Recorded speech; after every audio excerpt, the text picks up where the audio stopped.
Hello, I am Yellow Pikmin, And this is Wolfby7. and there's a whole bunch of new information about Pikmin 4. That means, of course, we need to make an analysis on it. And of course, the most important thing about a game is the gameplay mechanics. And of course, the user interface. So let's look at the UI. As for the UI, we do have some very, very classic Pikmin UI, such as the sun meter at the top, and later in the trailer you see a night meter, which is pretty much the exact same thing.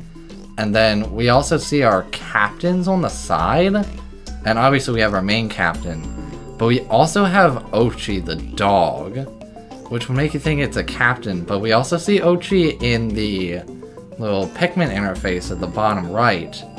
He's with all the other Pikmin, which kind of confuses me, especially because we also see later that Ochi is not the second player, even though we also have Ochi in the captain slot. Yeah, and I think Ochi kind of is treated like a Pikmin.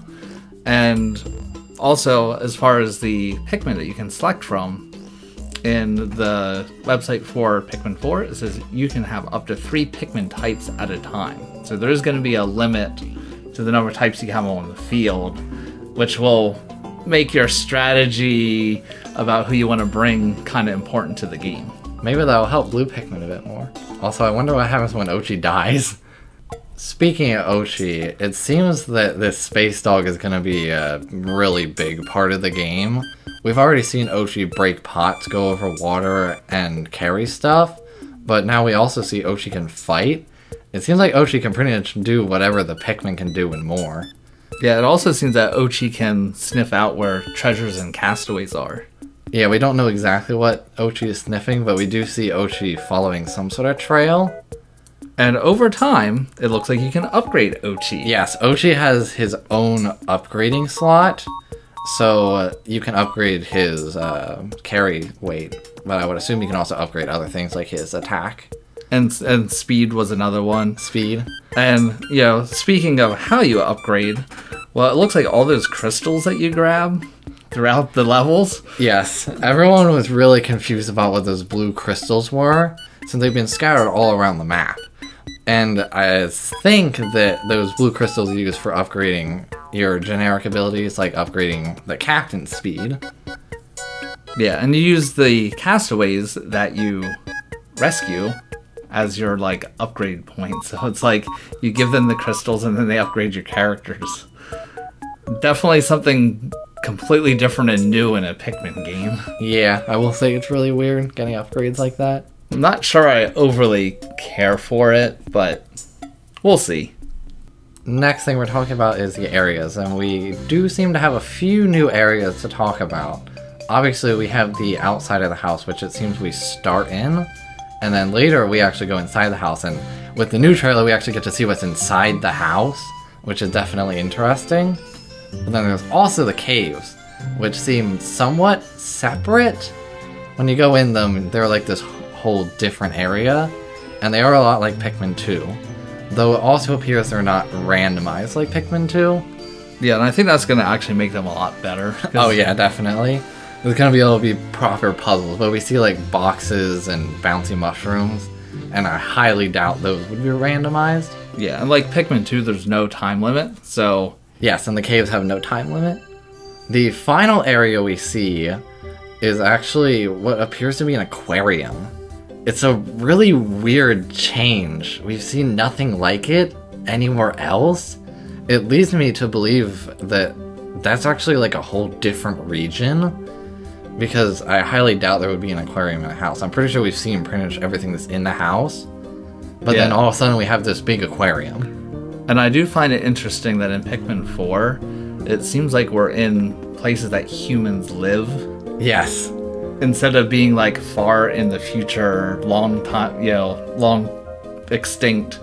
Now it looks like we're in a modern human era. But back to the aquarium, I would not be surprised if the aquarium is one of these other areas you get to fly to. On further review, I think I actually found a new final area. There's a few quick shots. It's very hard to see. There's this sandy area that has pretty much no signs of the house. It's got a bit of water, a lot of rocks, a lot of sand, and what I find really interesting is that there are these gold gems instead of blue gems. They look pretty much identical. And I'm thinking maybe those gold gems also can buy you stuff at the shop. So far, we have an approximate 9 Pikmin in Pikmin 4. We've seen 9 different Pikmin. Luckily, you don't get to have them all out at the same time. You can only have 3. But that's still kind of ridiculous. I also think I know, in general, where you're going to get these Pikmin. At the start, outside the house, which is clearly where we start the game, you get reds at the start, obviously. And you also get blues and yellows out there, and then ice Pikmin. So you get red, blue, yellow, and ice outside. But then when we go inside the house, we start seeing purples and rocks and wings and whites. So I suspect that at the beginning you get the 4 initial types, but then later as you progress into the house, you get purples, whites, rocks, and wings. And then obviously ghost Pikmin are completely separate. And don't mind yellow Pikmin calling the glow Pikmin ghost Pikmin. Blame it on half. Speaking of the ghost Pikmin, we get a lot more of the outside nighttime mode, where we see these new weird structures called luminals.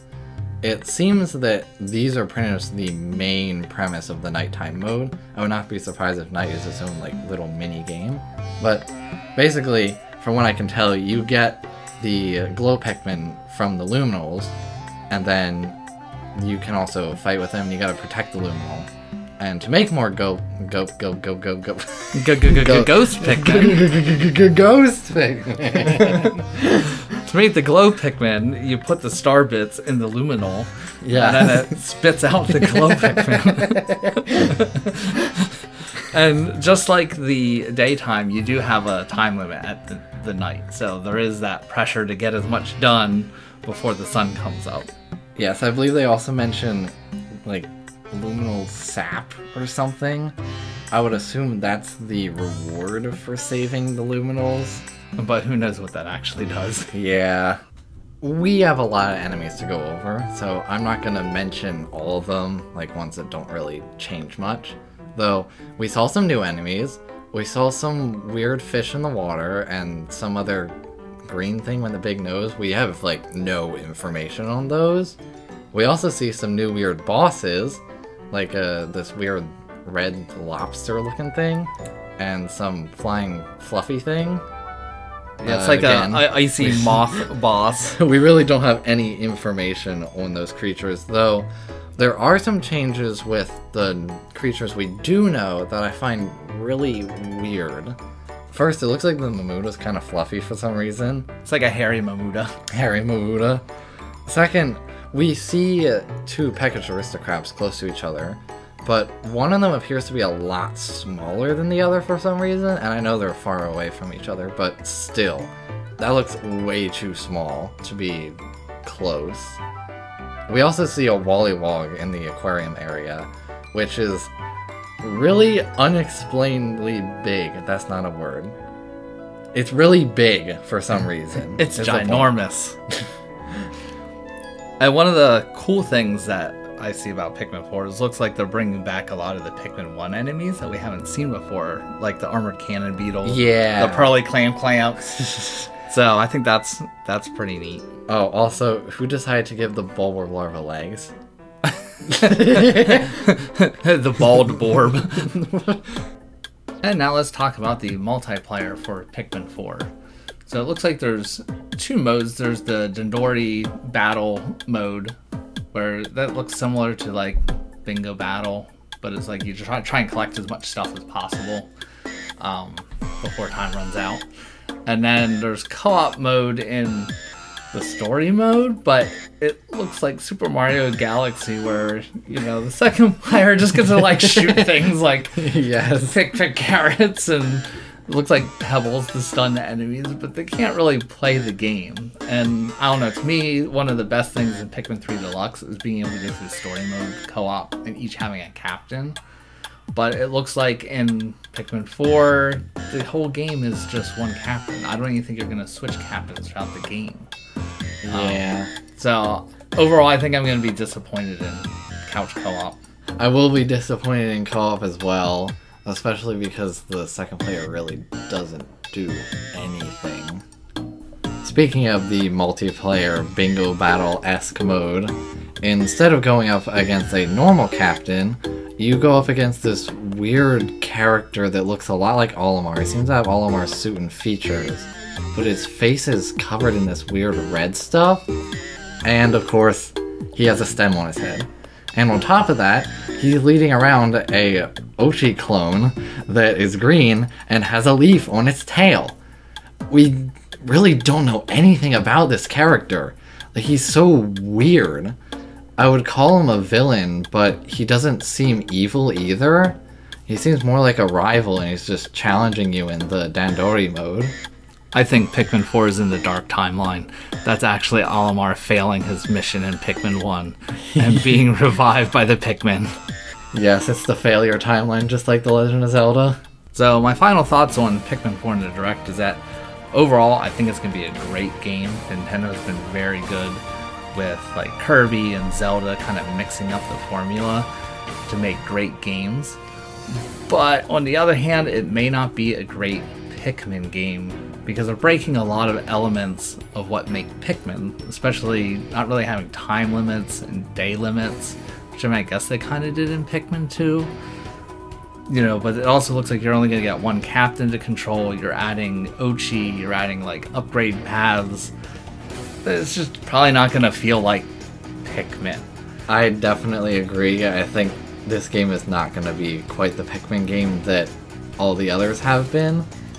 Though, I would not be surprised if Pikmin 1 is going to be a really cool game now that's on the Switch. But, in general, Pikmin 4 will probably be a great game. But it's not going to be a Pikmin game. Everything we've seen so far leads me to believe that this is definitely not going to be a Pikmin game. Yeah, and the other thing that I'll probably be disappointed about is multiplayer. Oh, definitely. If the story mode is as disappointing as we've seen, then I am going to be very let down. Though, I would not be surprised if we still get some really good extra modes for co-op. Like if we get Bingo Battle as a return, or I guess their Dandori mode might still be good too. And maybe those can be fun. And maybe they'll still have like a mission mode or a challenge mode. Yeah. But overall, we are very excited for Pikmin 4 to come out and can't wait for its release. So what do you guys think? Put those in the comments below. So we get YouTube engagement. Alright, thanks everyone for watching. Goodbye.